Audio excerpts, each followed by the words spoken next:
AP ప్రయోజనాలను కాపాడడానికి కలిసి పనిచేయాలని బీజేపీ, టీడీపీ, జనసేన నిర్ణయించాయి.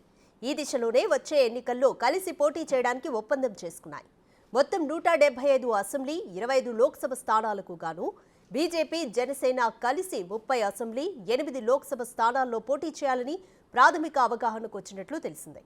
గురువారం రాత్రి అమిత్ షా, జేపీ నడ్డా, చంద్రబాబు నాయుడు, పవన్ కళ్యాణ్ల మధ్య జరిగిన సమావేశంలో ఈ దిశగానే చర్చలు జరిగినట్లు సమాచారం. ఇక పొత్తుల విషయంలో ఆలస్యమైనందున మిత్రపక్షాల మధ్య ఓట్ల బదిలీని దృష్టిలో పెట్టుకుని జాగ్రత్తగా వ్యవహరించాలని, విజయావకాశాల ఆధారంగానే ముందుకెళ్లాలని 3 పక్షాలు నిర్ణయించినట్లు తెలిసింది.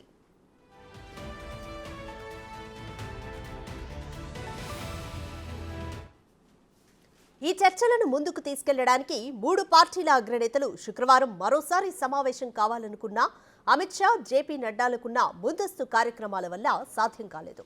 అందువల్ల ఇవాళ ఉదయం 11 గంటలకు సమావేశం కావాలని నిర్ణయించారు. ఈ సమావేశంలో మిగిలిన అన్ని అంశాలపై పూర్తి ఒప్పందం చేసుకునే అవకాశం ఉన్నట్లు సమాచారం. ఇప్పటి వరకు పొత్తులపై 3 పార్టీల వారెవరూ అధికారికంగా ప్రకటించలేదు. ఇవాళ భేటీ అయిన తర్వాత దీనిపై అధికారిక ప్రకటన వెలువడే అవకాశం ఉన్నట్లు అంచనా వేస్తున్నారు.